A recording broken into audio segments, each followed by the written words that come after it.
Berikutnya kita akan simak Market Spotlight hari Senin 24 Maret 2025 terkait dengan penutupan perdagangan sesi 2 kemarin. IHSG melemah 2% ke level 6.258 terlemah se-Asia. Dan BBCA yang anjlok 5,6% jelang pembayaran dividen di hari Senin hari ini. Kemudian teknologi memimpin pelemahan sektoral, saham DCI turun 8,8% ke level 152.025. Agenda ekonomi pemirsa dari Singapura ada data soal IHK inti secara year on year di bulan Februari, dan juga dari Malaysia ada cadangan devisa Malaysia dalam satuan US dollar. Kemudian juga dari agenda emiten BBCA DPS dividen tunai, Bufa, CNMA, Temas dan Merck akan menggelar RUPS. Dan berikutnya kita akan simak pembukaan dari bursa-bursa utama Asia di pagi hari ini. Seperti Anda dapat saksikan di layar televisi pemirsa untuk pembukaan dari bursa-bursa utama Asia.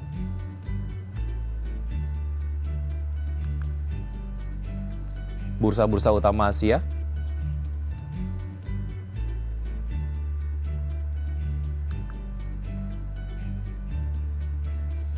Ya, untuk bursa-bursa utama Asia di pagi hari ini dibuka mix dengan Nikkei dibuka menguat 0,21% di level 37.757.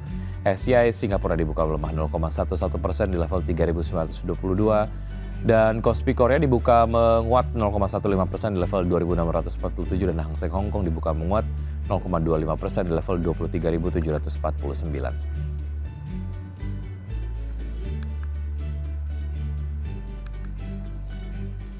Dan pemirsa, untuk berbincang pagi hari ini kita sudah terhubung dengan Bapak Raden Bagus Bima, founder Warkop Saham. Selamat pagi Pak Bima. Ya, selamat pagi. Ya, terima kasih Pak Bima pagi hari ini sudah bergabung bersama kami di Market Buzz. Belum mudik ya Pak?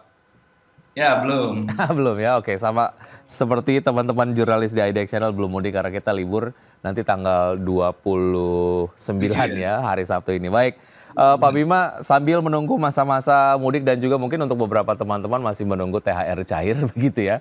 Kalau kita lihat pergerakan dari IHSG di pekan lalu, market cap terdiskon cukup signifikan secara mingguan. Dan kalau kita bicara mengenai penurunan dari market cap ini identik dengan capital outflow dari asing yang melakukan net sell, dan ini tentu saja berkaitan dengan penjualan terhadap saham-saham big caps ya. BBCA salah satunya mengalami pelemahan signifikan. Pertanyaan klasiknya adalah apakah ini merupakan sebuah momen yang pas untuk kita bisa masuk, Pak Bima?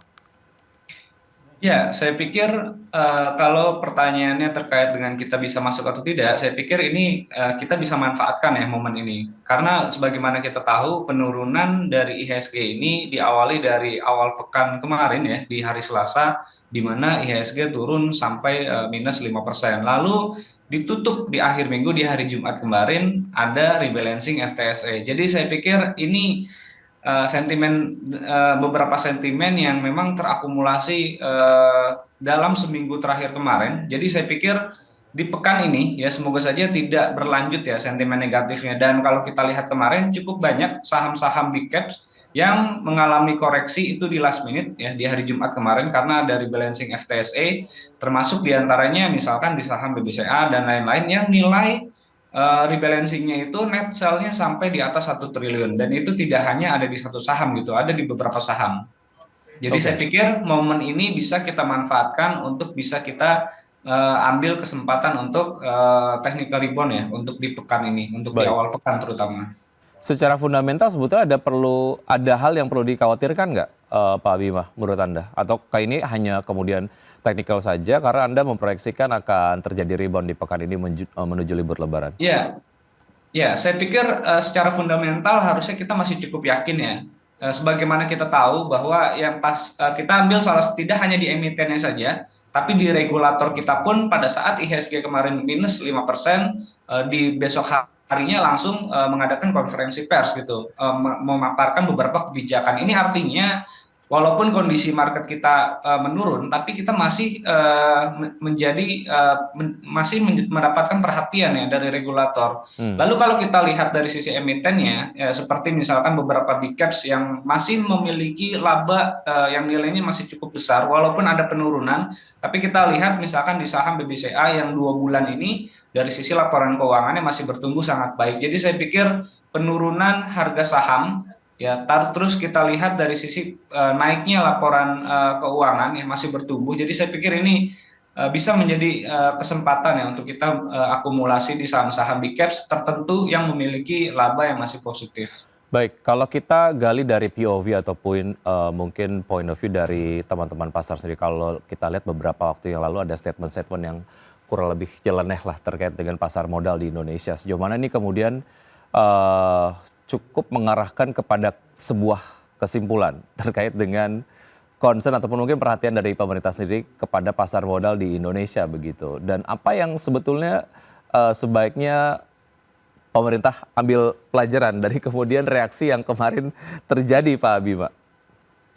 Ya, itu tidak bisa kita pungkiri ya. Bahkan tidak hanya terjadi di pekan lalu saja, ini sudah terjadi dari akhir tahun di 2024 kemarin ya. Jadi memang peran pemerintah dalam pergerakan IHSG ini ya sangat amat penting gitu kita rasakan. Bagaimana investor ya eh, baik yang di lokal maupun yang di asing ya melihat betul-betul dan sangat mencermati setiap apapun yang berkaitan dengan investasi saham yang disampaikan oleh pemerintah. Ini bagaimana kita bisa melihat sensitifnya investor kita saat ini ya terhadap apapun yang disampaikan oleh pemerintah, baik oleh kementerian ataupun bahkan oleh presiden, dan hal-hal kecil pun itu sangat menjadi perhatian untuk saat ini paling tidak. Jadi menurut saya apa yang disampaikan oleh pemerintah saat ini sangat-sangat ditunggu gitu oleh investor Hmm. kita. Ini sangat apa namanya terbentuk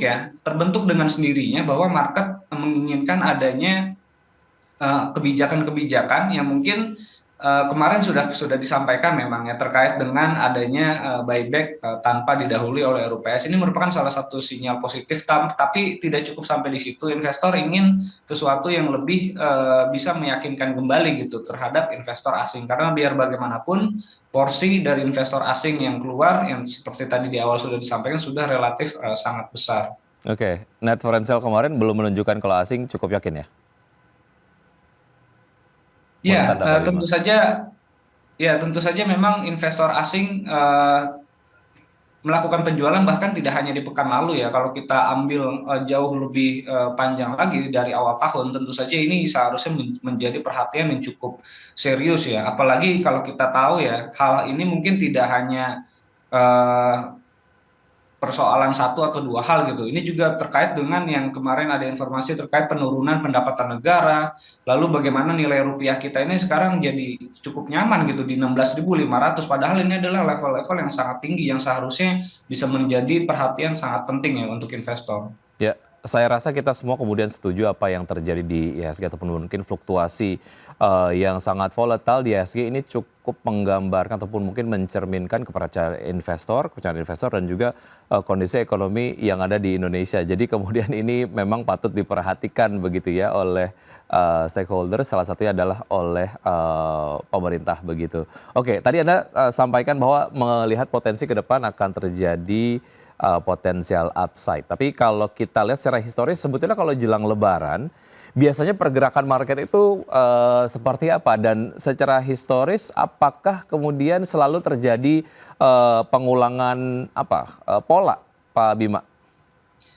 Ya, saya pikir hampir sama ya di setiap tahun, hanya berbeda pada saat COVID ya. Karena pada saat COVID, waktu pas masuk di tahun 2021, justru di tahun 2021 itu menjadi kondisi market 2020 dan 2021 menjadi kondisi yang sangat ramai ya. Justru walaupun masuk di bulan puasa, bahkan menjelang sampai di hari raya, itu justru kondisi pasarnya sangat atraktif dan volumenya justru semakin meningkat gitu. Hmm. Nah, tapi tidak terjadi di setelahnya ya. Di setelahnya di 2023 dan juga di tahun kemarin di 2024, dan kemungkinan kita bisa lihat di tahun ini semakin banyak sentimen, tentu saja pergerakan harga sahamnya bisa terjaga nih. Seperti yang kita ketahui dari awal pekan bulan puasa di tahun ini sampai dengan di pekan kemarin masih sangat ramai gitu. Informasi-informasi yang membuat harga saham ini cukup ramai. Jadi kalau bicara terkait dengan kebiasaan di bulan puasa, ini tergantung dari ada sentimen apa di tahun tersebut. Nah, kebetulan di tahun ini memang sentimennya masih cukup panas,